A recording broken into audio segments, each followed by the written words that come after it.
শীতের রাতগুলো আল্লাহর কাছে এতই প্রিয় যে আল্লাহ রাসূলের প্রিয় সাহাবী মুআয ইবনে জাবাল রাদিয়াল্লাহু তাআলা আনহু যে সময় ইন্তেকাল করতেছিলেন, ইন্তেকালের সময় তিনি কান্নাকাটিরত ছিলেন। কান্নাকাটির কারণ জিজ্ঞেস করলে তিনি উত্তর দিলেন, আমি মৃত্যুর ভয়ে কান্নাকাটি করতেছি না, বরং আজ কান্নাকাটি করতেছি এই চিন্তায় যে শীতের রাতগুলোতে আমি সব সময় নফল নামাজে ব্যস্ত থাকতাম, আজ তা আমি হারিয়ে ফেলতেছি।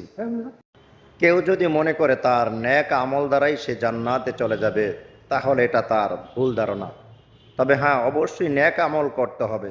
আল্লাহ সুবহানাহু ওয়া তাআলা যদি কারো বিচার করতে চান, কাউকে যদি শাস্তি দিতে চান, তাহলে আমরা কেউই আল্লাহর সামনে দাঁড়াতে পারবো না। তাই আমার আল্লাহ বলেছেন, নেক আমল করার সাথে সাথে তোমরা আমার কাছে দয়া প্রার্থনা করো। আল্লাহুম্মা গফির ওয়ারহাম ওয়া আনতা খায়রুর রাহিমিন। হে আল্লাহ, আপনি আমাকে ক্ষমা করুন এবং আপনি আমার প্রতি রহমশীল হন, দয়াবান হন।